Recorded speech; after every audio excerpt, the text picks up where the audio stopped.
What is going on, Jet fans? Matt O'Leary back with another video. In today's video, I want to talk about a New York Jets rookie. We talked about a one yesterday in Braylon Allen.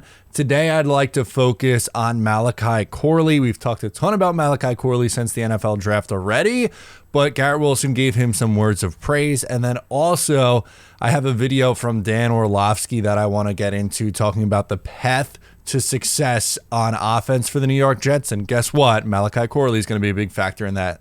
So it kind of meshes together, both topics today. All right, first, let's get into Garrett Wilson, the far and away #1 wide receiver on the New York Jets, had this to say on Malachi Corley. He's a brute. He looks like a problem, a little bowling ball out there. So I'm excited. God, this ain't your old number.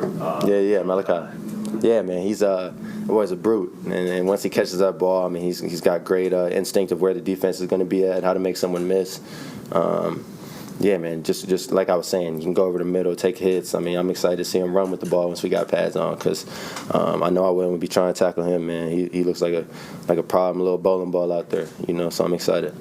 Garrett Wilson, the New York Jets, and Jet fans should be excited about Malachi Corley. Now, I want to temper our excitement here as a fan base. I'm not saying, expect offensive rookie of the year and 1,000+ yard receiver in year one. I don't think that's fair and realistic when you're looking at the pecking order of what the projection's going to be on target share. But can he be a key role player on this Jets team, give you somewhere like 400 to 500 receiving yards as the third wide receiver in this offense?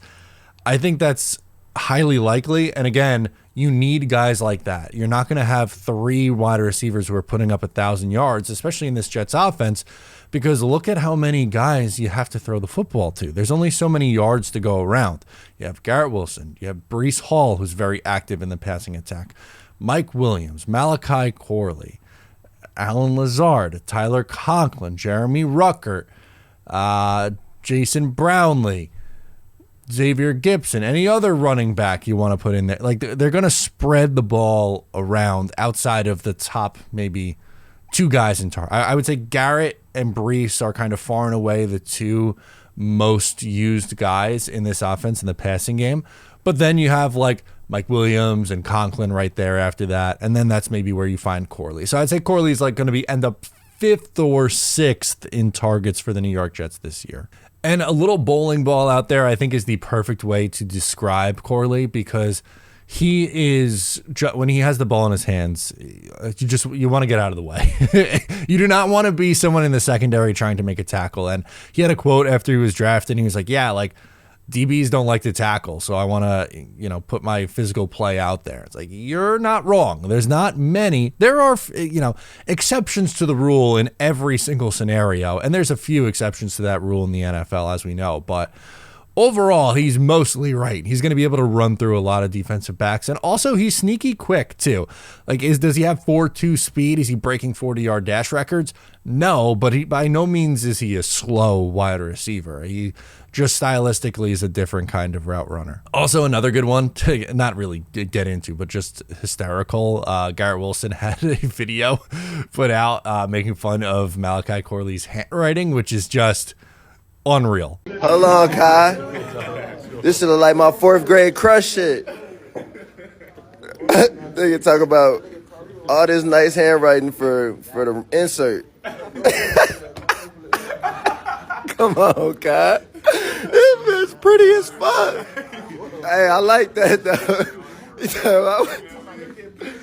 Bro, that shit so pretty, bro. The reaction to this online was just so funny. It was like, this guy's got to climb up your dynasty rankings. That's psycho behavior where, he's violent on the field, but has that like really like perfect handwriting. And they're joking like that it looks like a 4th grade girl's handwriting, or, a young girl's handwriting, because guys usually have a little sloppy handwriting. It's not the best, but Corley out here doing like the color-coded notes and the unbelievable handwriting on the notes is just so funny. It adds to this team. Like, yeah, obviously we care about on the field. That is most important with this football team, is on the field. But also they're mostly a young team. Yes, they do have some vets in Aaron Rodgers and Terrence Smith and Morgan Moses and CJ Mosley.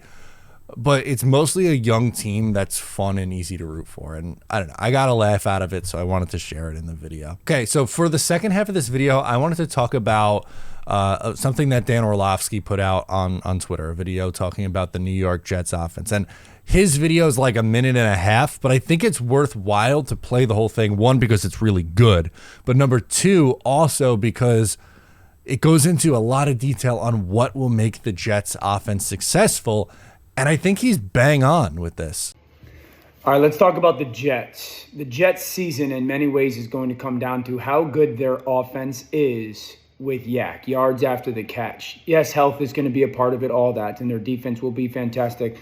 But if we go back to 2020 and 2021 in Aaron's back-to-back MVP seasons, the things that stand out, one, 30% of his passes over that 2-year span are behind the line of scrimmage, 30%. Number two, 4,438 yards of his came on yards after the catch. That was third in the NFL during that time. Per completion over that 2-year span, per completion, he averaged 6 yards after the catch. So, hey, I got a completion for 12 yards, but it was only a 6-yard throw, and 6 yards of it was yards after the catch. And that was second in the NFL. And then 53% of his yards in that 2-year span was yards after the catch. So, a huge part of their offense and the success it has, complementary to that defense, is going to be how great is Garrett Wilson with the ball in his hands on the RPOs? How great is Malachi Corley with the ball in his hands on the RPOs? I think Allen Lazard will play a bigger part in that regard, and Breece Hall. Their offense and how good it is in complementary element or facet to that defense is going to come down to where they rank in yards after the catch, specifically on those RPOs.